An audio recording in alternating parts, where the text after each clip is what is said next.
Reality is often disappointing. That is, it was. Now, reality can be whatever you want.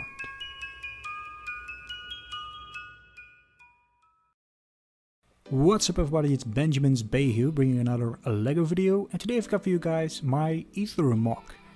This is the Reality Stone container as seen in Thor 2 The Dark World, in the post-credit scene where the collector is given the Reality Stone.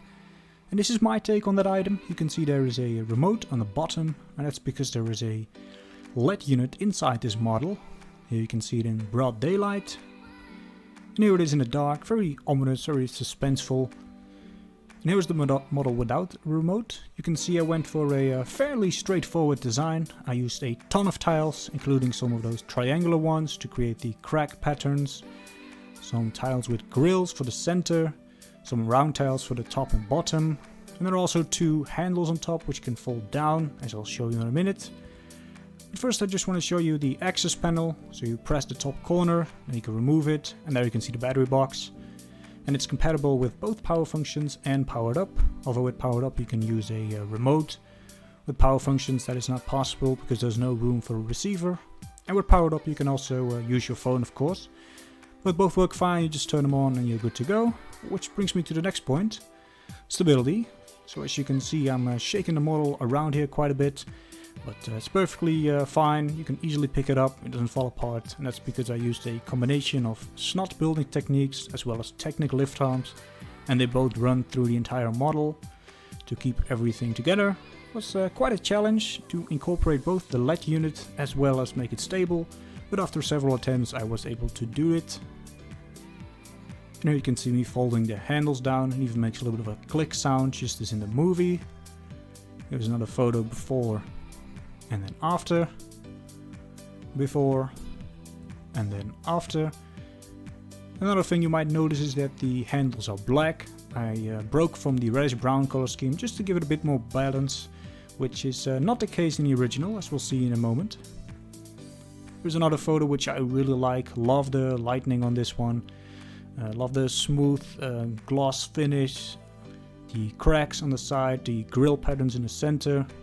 Another nice photo here from the side. And then here's the original. So you can see the color is different here. I'll touch on that in a moment.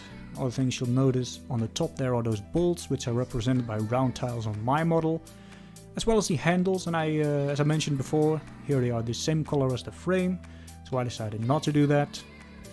Here you can see the crack patterns on the side, and the handles are folded down as well.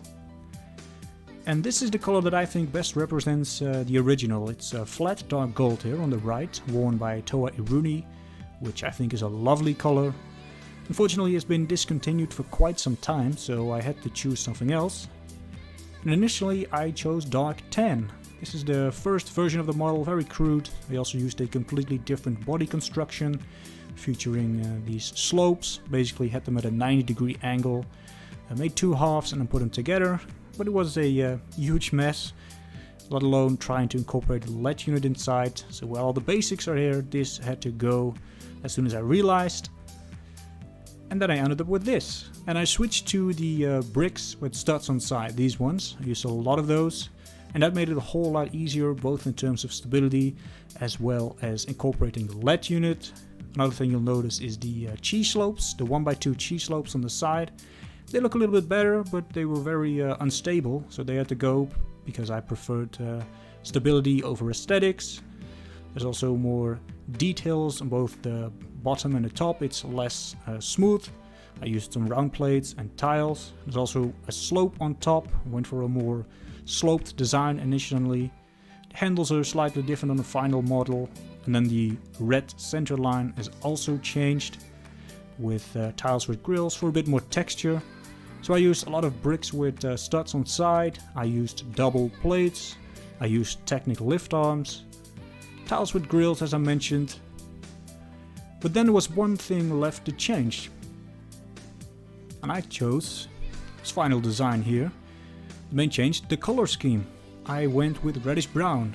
Dark tan just did not look as good. I experimented with colors quite a bit and then I ended up making it reddish brown, and I thought, yeah, This looks really good. It goes well with black, it goes well with the grills, the dark red tiles, and I really like it. Another part was the parts availability. Reddish brown has a fairly decent part availability, so that was also a good option because I wanted to make the model myself. So this is the final design and I'm really happy with it.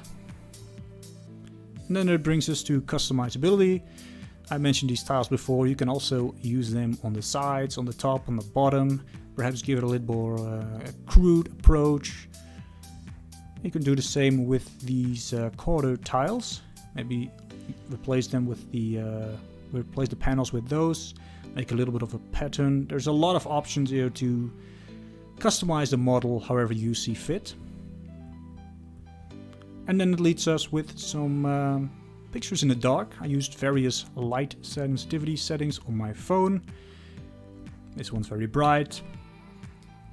And this one I like in particular. It's almost like a mask, like an evil mask with the burning eyes, staring at you, haunting you in the night. And yeah, that's pretty much all there is to it. So I guess that brings us back to the Reality Stone.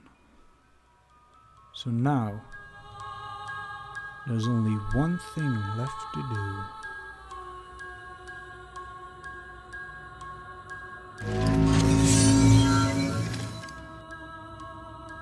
Time to change reality itself.